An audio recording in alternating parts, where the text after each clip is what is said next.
Nama Om Vishnu Padaya Krishna Preshtaya Bhutale Srimate Bhaktivedanta Swami Niti Namine Namaste Sarasvate Deve Gauravarni Pracharine Nirvishesha Shunyavadi Paschatya Desha Charne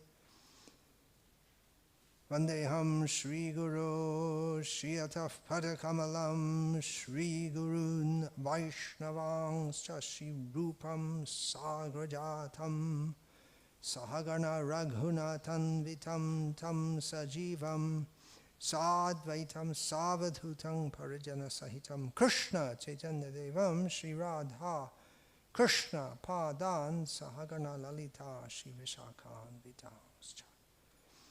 Hare Krishna, Krishna Krishna, Hare Hare. Hare Rama, Rama Rama, Hare Hare. Shall I start?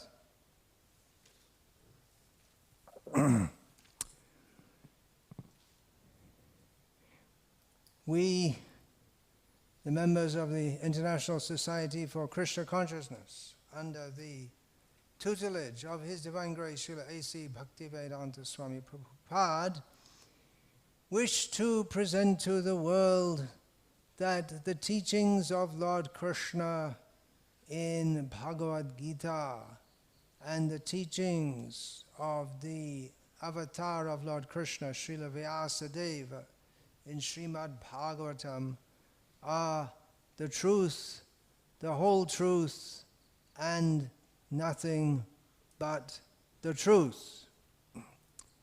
We wish to present this as an alternative worldview among the many worldviews, various shades and sizes and varieties of worldviews being propagated, among which the overarchingly prominent and promoted is what we may call the scientific worldview, which, if you go against it in orthodoxy or academia,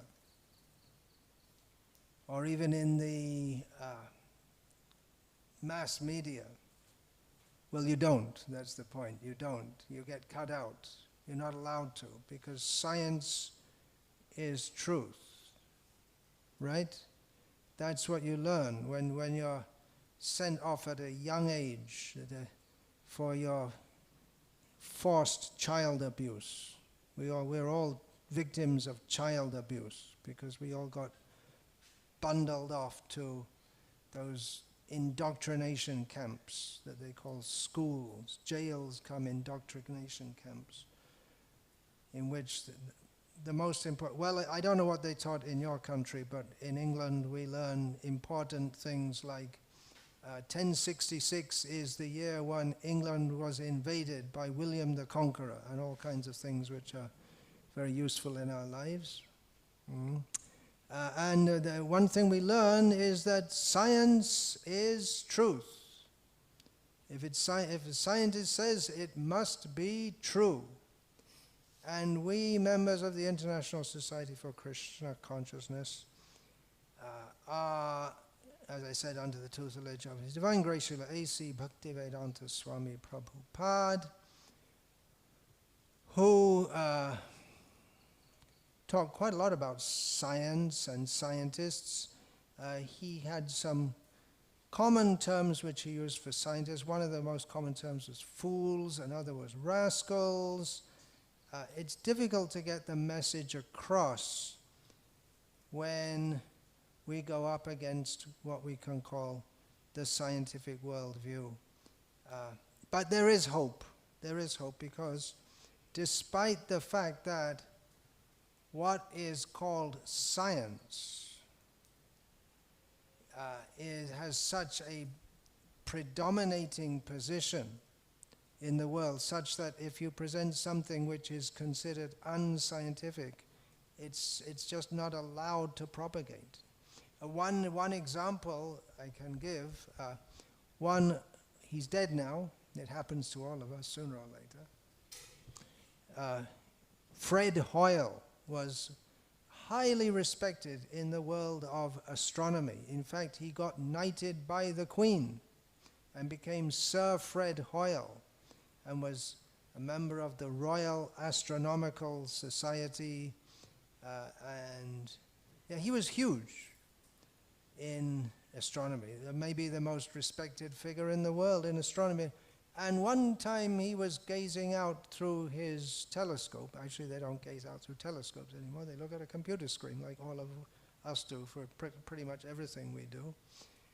One time he had looking at his telescope at the red shifts. The red shift is what proves Big Bang Theory, and he looked at it and he thought, well, this doesn't prove Bang Theory at all. It looks like solid state, nothing's moving at all. And from being the greatest hero in the astronomical world, he became rejected as a fool and a rascal for propagating things which are unscientific. Unscientific in this context means something that most scientists, or those that hold power, that means who can appoint you to positions, who can give you funding for your science projects, they don't agree with you. But anyway, it's not that despite all this heavy propaganda and politics in science, there are people who dare to speak out about this, and they're not simply voices in the wilderness. I'm going to quote from a talk by Rupert Sheldrake. This was not just a talk. This wasn't just some teeny-weeny Bhakti Vikasa Swami speaking, adding to the number of YouTube videos piling up every day. This was a TED Talk. A TED Talk. They wouldn't put me on a TED Talk, that's for sure. I mean, I guess I could if I rewired my message to talk some nonsense, but TED, what does that stand for? Technology, Education and Development, is it? Something like that. TED Talk. So he's on a TED Talk on January the 13th, 2013, and he gave a talk called The Science Delusion. Oh, there you go. This is very scientific. I've got one reference, January the 13th, 2013. I have another reference, January the 12th, 2013. Looks like our scholars, one of them maybe fell asleep. His talk was too boring. It wasn't very boring. Here's a quote from his talk. The most common belief, to use that word belief in relation to scientists, they don't like that at all. If you call their science a belief, oh, it's like,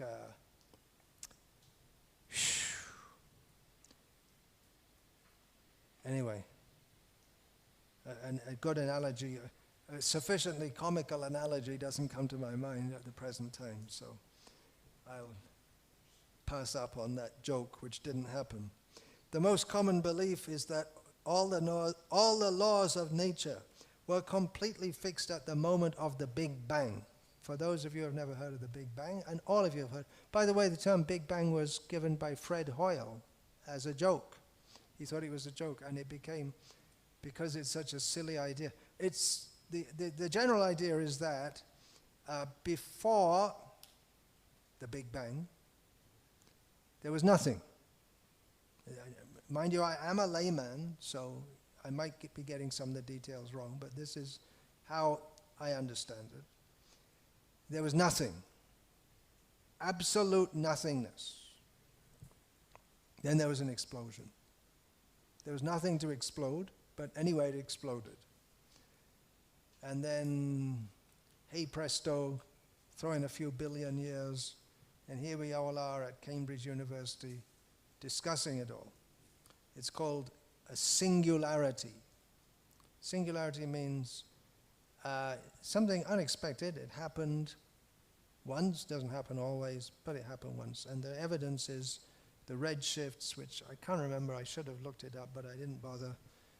And it shows that, because we see, when we look at the stars at night, we see it in 2D, right? How are you going to find out how this star, you see one star, next to it is another star, but actually they might be millions of light years away, but you can't tell because we're seeing in 2D, but the red shift shows us the distance between them.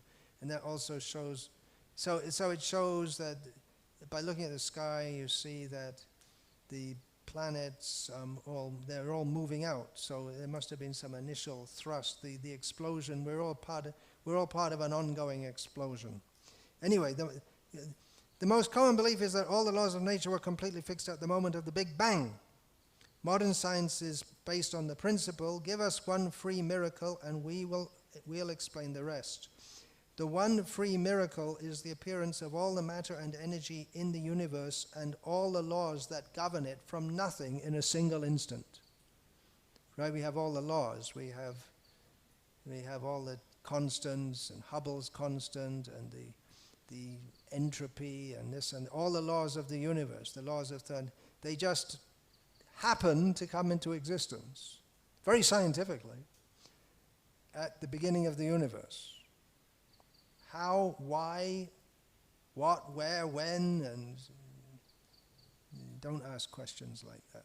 But anyway, that happened. And then if you we can explain everything after that. So Rupert Sheldrake said this in a TED talk, and there was some protest about this from people who didn't like what he said. And then TED took it out of circulation, took it off their website. No, actually it said it was put on their website, but non-prominently with a warning label. And room for discussion was made, just like I gave, I held a conference for discussion of that book of mine, which was banned, so to speak. And let those who object to it, let them come and discuss. They didn't turn up. So in the same way, well, I'm very small compared to all these things. Those who condemned the talk never showed up. But there was a huge outrage against this. Why is it being banned? Free speech. He spoke coherently. He had a good message. And before banning the video, it had 35,000 views. Since then, over 5 million views. It also has been dubbed in various levels and with subtitles in more than 20 languages. So, the talks, the comments on this have exceeded those for any other TED talk.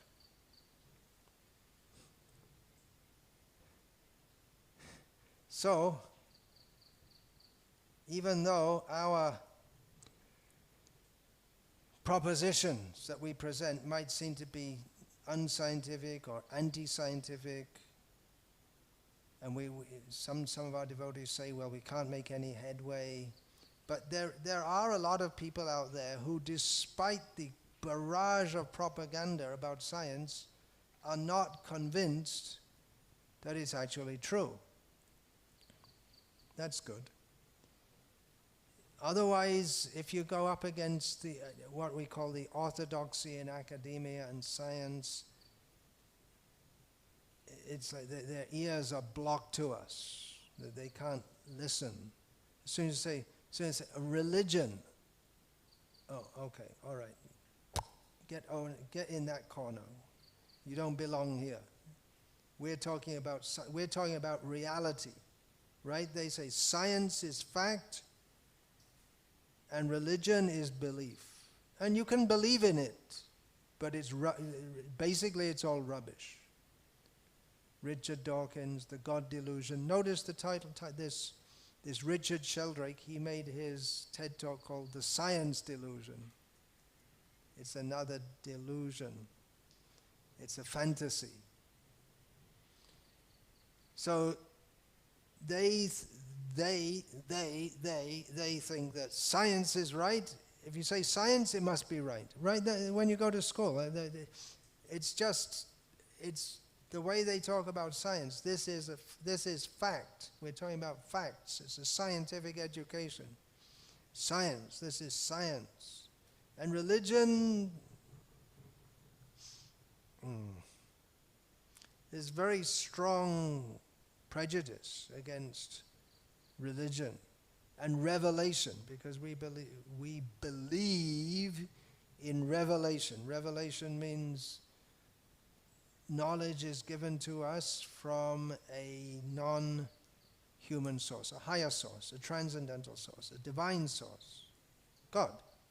But that's non-scientific. Non-scientific, well, we looked in our telescopes, we looked in our microscopes, we looked in our test tubes, we did our calculations, and we didn't find God, so there can't be any God. Makes sense, doesn't it? Well, does it make sense? Does it make sense? Does it make sense?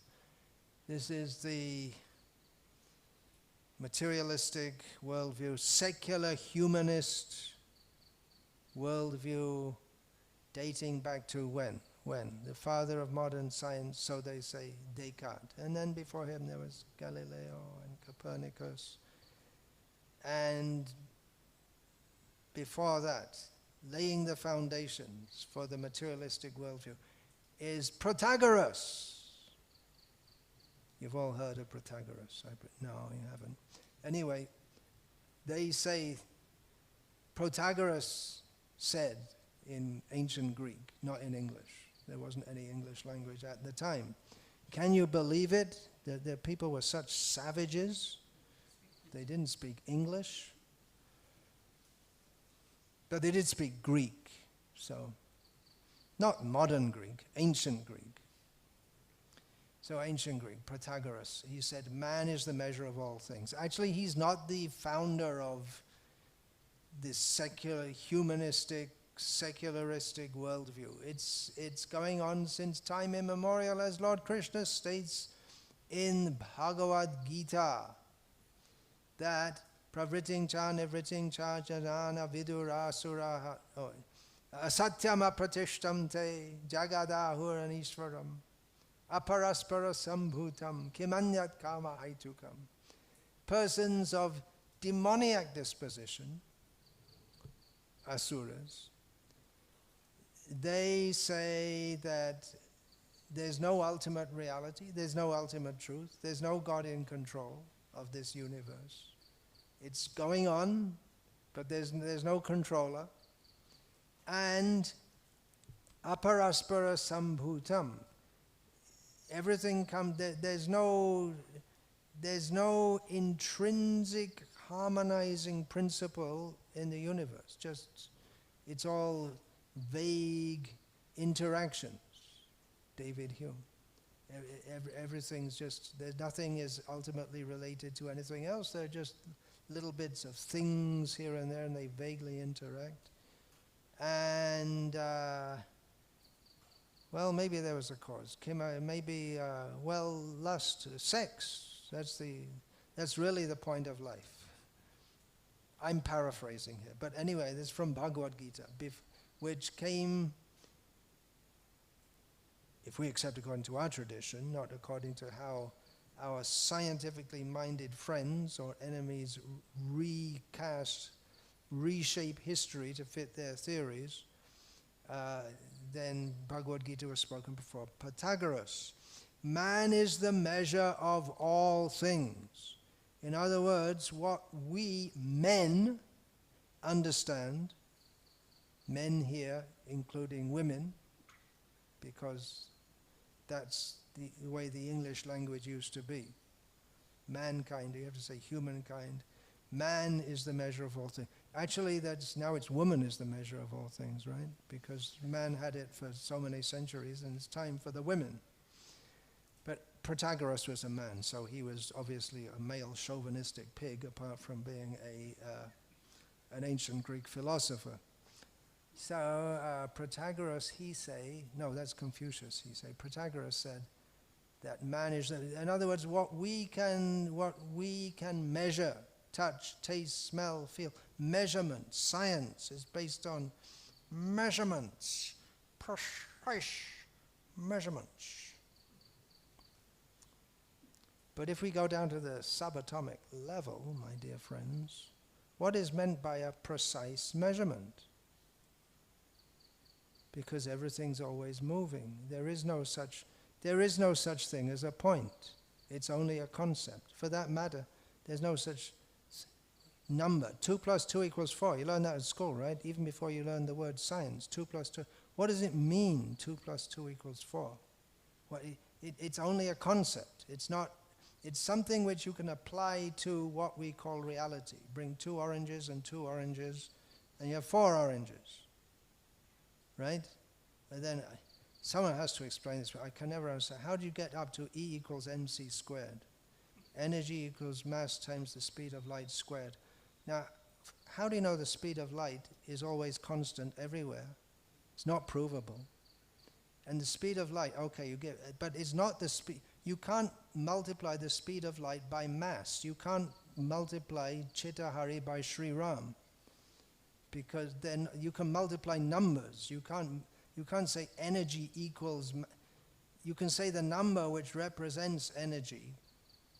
You can deduce that from the number that represents mass by the number. But anyway, I'm getting out of my depth here, obviously.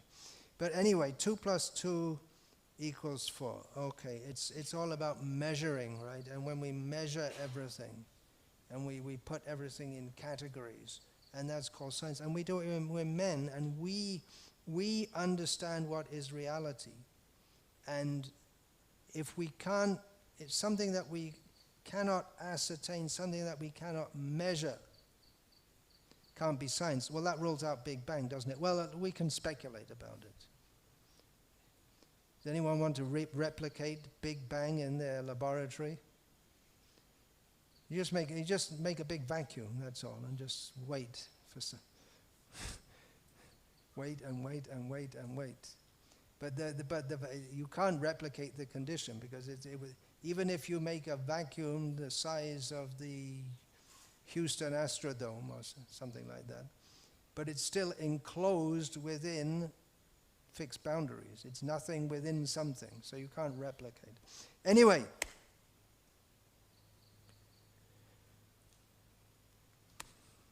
Protagoras lived, according to one entry on the internet, which I looked up, which is different to another entry on the internet, slightly different. He lived from 490 BC to 420 BC, approximately, which is a very awkward way of measuring someone's or time back to front, 490 to 420, because BC, it's Christian, the Christian era, which was imagined by some Pope Gregory, and he imagined Jesus was born 2,020 years ago, and anything before that, that doesn't count as being history, or it doesn't really matter. It's a very awkward way of measuring time, not a very scientific method. So man is the measure of all things. It's pretty arrogant, isn't it? We're saying, here we are, we're men, and we understand. It's the anthropocentric worldview. Man is at the center of everything. Naturally led to the geocentric worldview, which was debunked by Copernicus and Galileo. But they never threw out the anthropocentric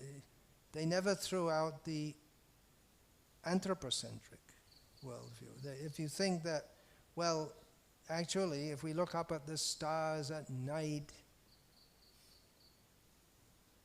they actually look very close, but then we understand they're very far away, and then we start looking at them through telescopes, and we wonder what's going out there, so we get better and better telescopes, and we look and we discover different things, and then we discover, well, maybe the earth is not such a great, this earth is just one tiny little planet, and there are millions and billions and trillions and quadrillions and zillions and who knows how many things are out there, and we're all very insignificant, but still man is the measure of all things.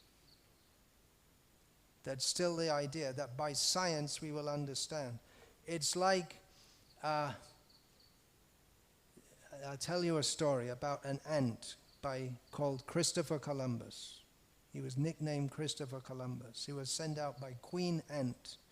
Go and explore.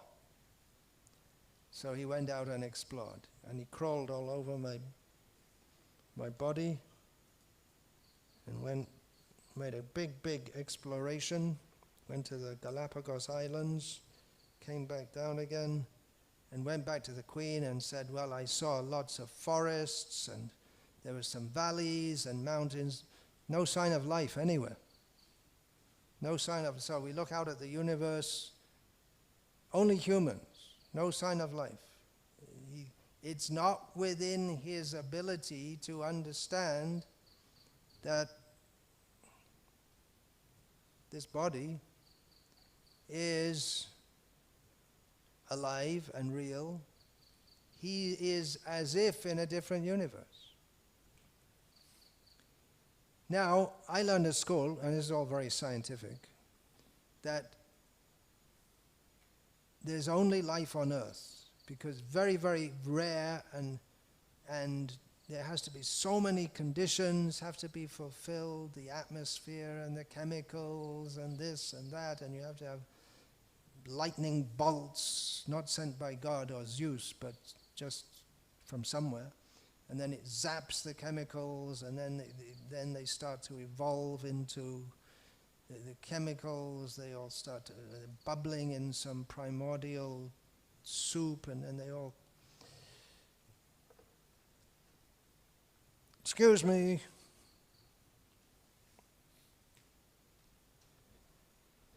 Change of position. Physical, not ideological.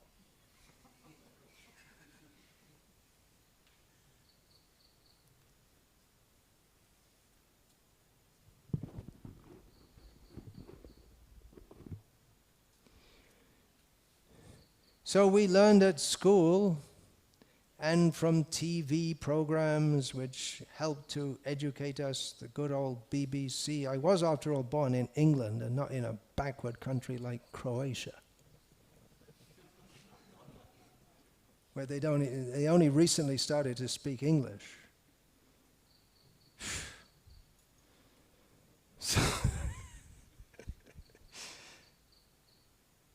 So yeah, they have the nice BBC, which gives us all good educational programs, and it's all very neutral. See, the BBC, they just want to give you the truth, the whole truth, and nothing but the truth, which is that real civilization begins at the source of the River Thames. If you haven't heard of the River Thames, then go back to Croatia.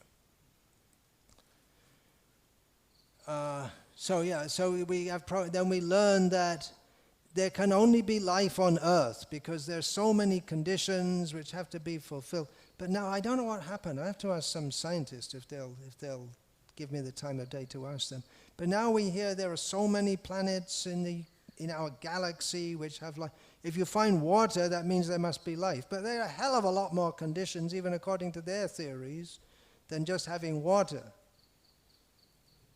So anyway, that's a major change, isn't it? When you went to school in Croatia, Gokul Chandra, what did they teach you? Was there life on planets or not at that time? No, out of the question. Out of the question. But it's changed, right? What about you, Chitahara? You must be around the same age, right? Well, I wonder what they teach the kids at school now. God knows what they do. Come to school one day in boys' clothes, come the next day in girls' clothes. And by science, if you don't like to be a boy, we can make you into a girl.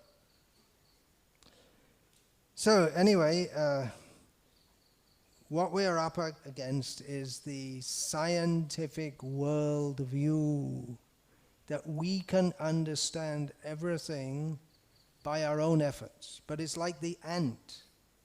We're tiny living beings in a universe which is so vast we don't even know if we're even beginning to understand it. And we're so arrogant that we think we do understand it, at least to some extent.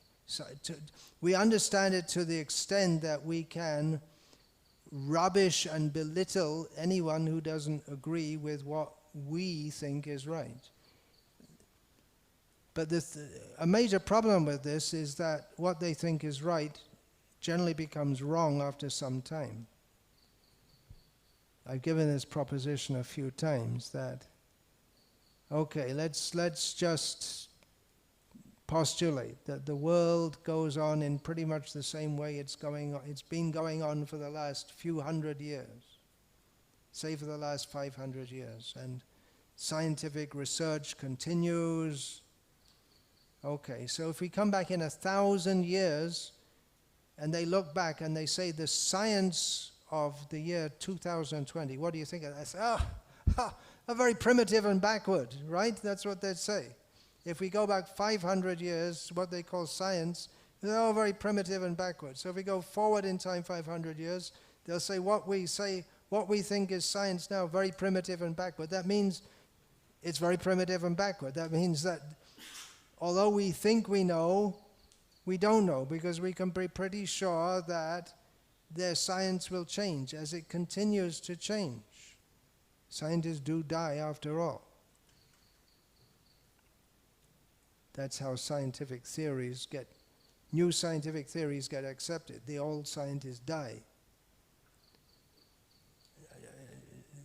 This is accepted in the philosophy. I'm not just joking. It's Thomas Kuhn, The Nature of Scientific Revolutions, one of the most important books of the 21st century, 20th century. Even the materialists will understand that. He pointed out in this book that scientists, they are after all human beings, they have biases and prejudices and so on and so on. Okay, so let's go forward a bit to Einstein. Okay, big jump there from Protagoras through Pythagoras and way up to Einstein. Einstein, you've all heard the name of Einstein. Albert Einstein. He's not the only Einstein in the world, there are other people with that name. But generally when we say Einstein, we mean Albert Einstein, the physicist. Okay, so one of the things that Einstein postulated is that we live in a multi-dimensional universe. Actually, that was already accepted, even before Einstein said so. At least 4 dimensions accepted. There's length, height, width, and time. So 4 dimensions. So that's multi. I guess you can begin multi even at the beginning, even from 3 up. But multi-dimensional, I mean, there are so many dimensions we're not aware of, and this and that, and that's this postulate has given room for things like string theory, and I don't know what string theory is, except that they postulate multi-dimensions to try to explain things which they can't otherwise explain. Okay, multi-dimensionalism. Let's think about it. We just had the example of the ant, the ant with the nickname Christopher Columbus. He couldn't relate to the reality of my existence because I'm as if in another universe. As if in another universe, because it's not within his power of measurement. Ant is the measure of all things. Man is the measure of all things. Okay, let's take a little example here. All right, you and I agree to meet Mr. X. at, Align Building. You've heard of the Align Building in Dubai. It's in Dubai, right? Yeah. Align Building. Okay, I'll meet you at the Align Building at 10 o'clock tomorrow morning. Okay. So he goes, in the Align Building, if you look on the map, you can find it's at a certain, what do they call that? The coordinates, that's right, latitude, longitude. You find its position on the map.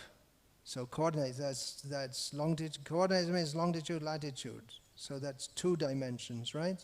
So you got a third dimension, which is the time, so 10 o'clock. So, and then you meet you didn't meet. Then they meet again the next day by chance. So what happened? I was there at 10 o'clock. I was there too. Why didn't we meet? Because when you said, I'll meet you at the Align Building tomorrow, person A, or myself, thought that, well, I have an office in the Align Building, and he must know that. The office is on the 5th floor, so when I say Align Building, he should come to my office. But he didn't know that, and he thinks we'll meet in the foyer, in the lobby. So we were missing one dimension. We were both in the same place at the same time, but I was on the 5th floor and he was in the lobby. So we were dimensionally, we were in the same place, but we missed one dimension, the height dimension. And so we didn't meet at all. We weren't aware of each other's presence, although in certain dimensions we were present, but in other dimensions we were not present. So the Vedas offer the prospect of a universe in which there are many things described. For instance, what we would call human-like creatures with 4 arms, 6 arms, 8 arms, 10 arms, 12 arms, 1,000 arms. You may say, well, I didn't see such a thing. Can't imagine any such thing could exist. The Vedic knowledge, or if you want to put it this way, Indian mystic knowledge, gives access to dimensions, levels of perception, which are not available ordinarily.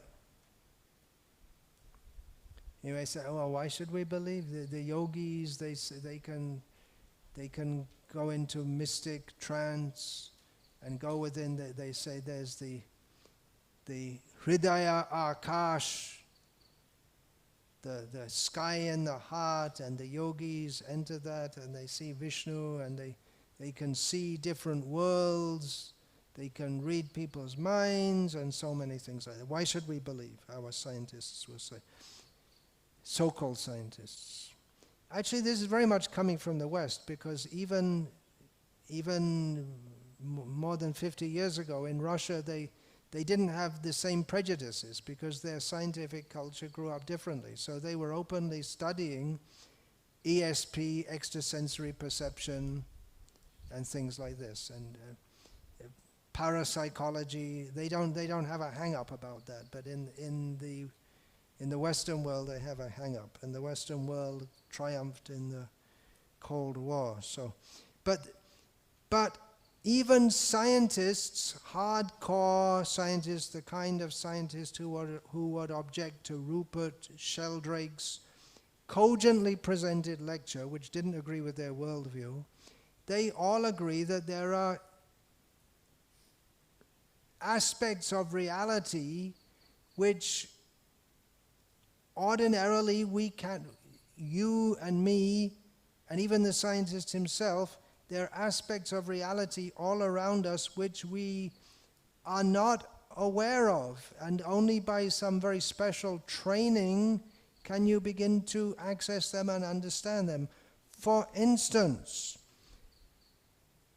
subatomic particles are what's going on in this room at the present time. We could say that people are sitting here, I am sitting here, the air is blowing in, such and such a temperature, this and that. Okay, even the temperature you can't measure just by, but you can feel, generally it's fairly pleasant, not hot, not cold. Okay, but then another view of reality is that there's a massive energy of subatomic particles whizzing around at huge speeds. And there's radio waves and infrared light, ultraviolet light. There may be sounds.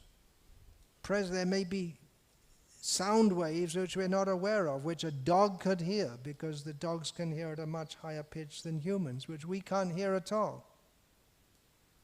Dogs, they see through their nose more than through their eyes. That's why the dog, in the Western culture, the dog will come and sniff you, and they try and understand who you are by sniffing you. They don't see very well, so we're told by the scientists. They sniff.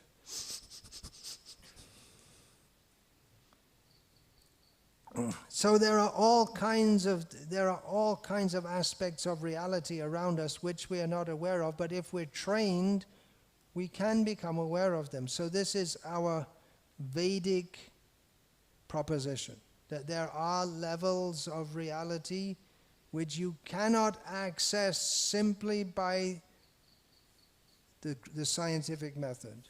Or there's a different levels of reality even than the scientists want to understand. Actually, the Western world has been in contact with the yogis of India for quite a long time now. I remember on TV, on BBC as a kid, seeing a program in which they put an Indian yogi, in those days yogi meant an Indian, in a glass cage, like completely enclosed, and made a vacuum. And said, okay, because you can't go without breathing. Normally people can't live for more than 2 or 3 minutes without breathing. So I said, okay, we're gonna put him in a vacuum, and whenever he'll go without breathing. And he'll be there for at least 20 minutes. When he's ready, he'll just tick, tick, tick, tick, and hope that we hear him, and we open the glass case and the air comes in and he can breathe again. So he's put in a vacuum, and after half an hour or so, boom, boom, boom, boom, the program is going on with so many other things. It was a children's program. And then, okay, and then he came out. So scientifically proven that human beings can, or at least this human being, and he claims to be part of an ancient tradition, that they can hold their breath. They can go without breathing for much longer than the common man. So, and they have some mystic powers which they can access. The scientists don't claim to have mystic powers, but they claim to have access to reality at a level that the common man cannot have. Theoretically they could have, but they don't have, because the average person hasn't. Just like we talk about subatomic particles. How do we know they exist? What are the symptoms? I don't think anyone in this room could say, but if you're trained in atomic physics, you could. You should be able to do so. So they're saying that we have access to knowledge of reality, but we're also saying we have access to knowledge of reality, which you can also access, but you have to accept our methodology. I say, well, it's not scientific. Why not scientific? Well, we said it's not scientific. That's not scientific to say like that. And we criticize that. You see, you're saying there was nothing, and then there was an explosion, and then, whoo! All the laws of science just came into being. Wow! Whew. Doesn't sound possible. Well, what's our version of how the universe, this manifested material universe came into being. Okay, I'll give a summary. The Big Bang Theory, I gave a summary, which probably Big Bang theorists would disagree with, but then they disagree among themselves also. Okay, Krishna is the Supreme Personality of Godhead. He plays a flute and he dances with his friends in the land called Golok Vrindavan, the spiritual world, far beyond this material existence, where there is no birth, no death, no old age, no disease. And Krishna manifests a portion of himself who lies down on a snake bed, and from his body, he's lying down in a state of sleep, apparent sleep, and as he breathes out, from the pores of his hairs come out universes in seed form, and then they expand. It's a little bit like Big Bang, a little bit, because the universes go from his body, and then when he breathes in, they come in again. And then he expands himself by his transcendental potency and enters within every universe. Tell me if I'm getting anything wrong here. Gokul Chandra, you're the expert on this guy. But this is also, I'm very basic what I'm seeing. He enters again as another Vishnu form in each universe, which is half filled with water, and he lies on another snake. And then from his navel comes a lotus, and then a four-headed figure. We don't only have 10-handed, we have four-headed and 10-headed and multiple-headed beings in the Vedic worldview. And anyway, Brahma, and then from his different mouths he comes the Vedic hymns, and from his mind come the Manasa Jata, the progenitors of the universe. And very brief summary, that is the world comes from Narayana and manifests through the pores of his body, and there's a sub-creator called Brahma, and then there's Shiva, and there are different demigods, and the universe is controlled by various demigods under the aegis of Lord Vishnu. So that's the Vedic world. And it just sounds impossible, doesn't it? It's just like impossible. How can you accept such a thing? It just sounds like a fantasy. Well, the Big Bang Theory sounds like a big fantasy also. Actually, we accept that it's a fantasy. We accept. It's Mahavishnu. He's dreaming. So dreaming is like a fantasy, isn't it? But the thing is, with Mahavishnu's dream, there's a level of reality. Mahavishnu's dream or fantasy is the reality that we live in, but we're all living in a dream, Mahavishnu's dream. And we also have our own dream. We dream phantasmagorically. I am Russian, I am Chinese, I am black, I am white, I am a rich man, I'm a very strong man, I'm a Hindu, I'm a Muslim.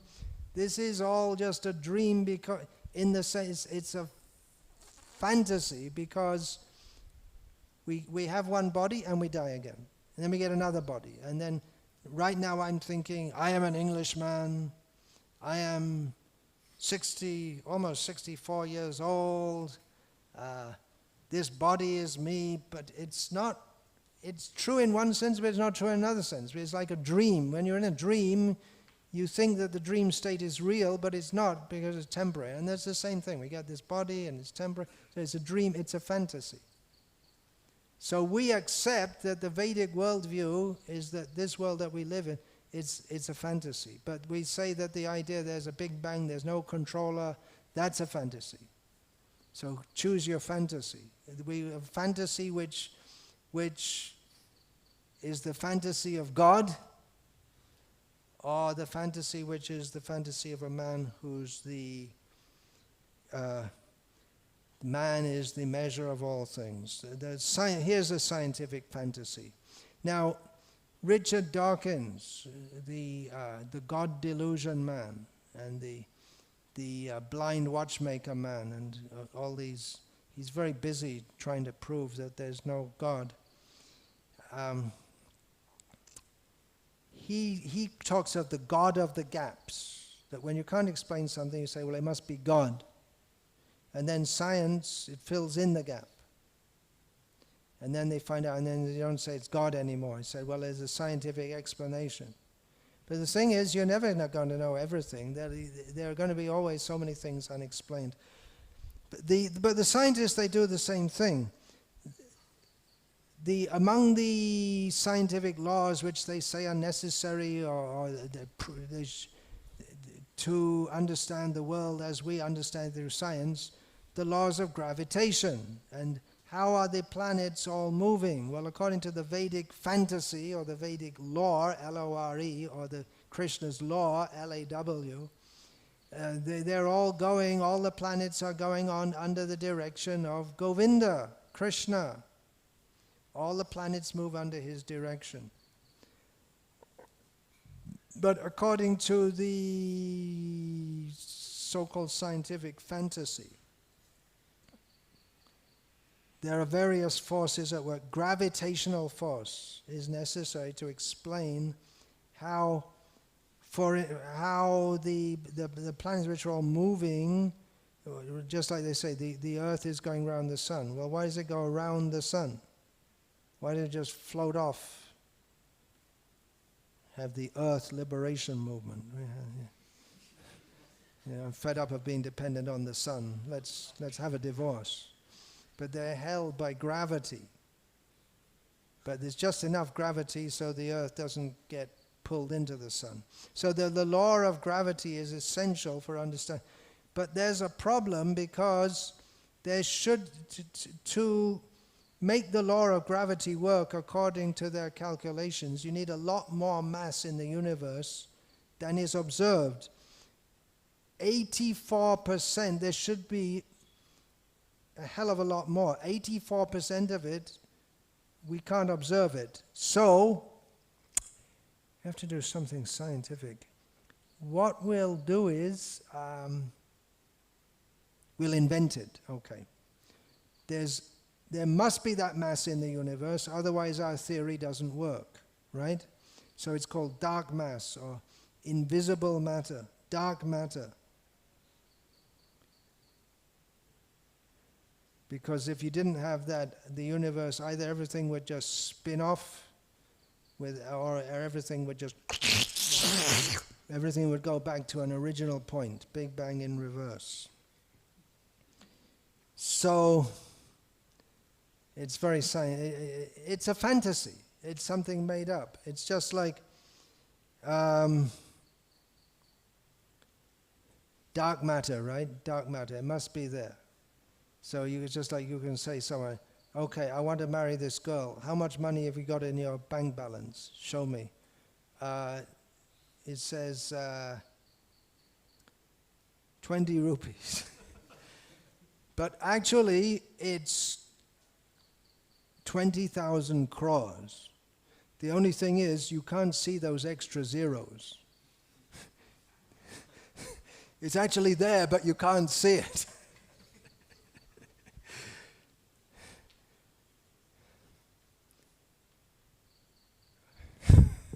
So it's not going to be very convincing. It's dark dollars. You tell them. I overdrew on my credit account, but you got in, the bank manager calls you in. Of course, nowadays it's all virtual. So what's going on? No, the money's there. It's just that you can't see it. That's all. So there are many things like that, actually. In science, what they call science, I gave one quote. Let's give another quote. Whoops, I'm looking on them. I made my notes, but I'm going out of order. Here, okay. Here is a quote from the year 2015, not ancient mumbo jumbo. This is fairly modern. Here's a report about, it's from the Parkes Observatory in Australia, where they're studying radiation from space to try to understand what's going on. So it came in the a journal under what happened at this Parkes Observatory in Australia. They had is very famous among astronomers, the radio telescope. They were picking up strange signals. From time to time there would be a massive burst of energy on their computer radar. And this was circulated among astronomers throughout the world. There are all kinds of theories, what could be causing it. And then after 17 years, they found out what it is that in the cafeteria at the observatory, they had a microwave oven. And sometimes they opened the door a few seconds early while the microwave was still going on, which would generate a massive burst on their screen. They had all these theories, big theories, and they were all discussing it in conferences, and it was a microwave oven. Okay, that's one of the stories. On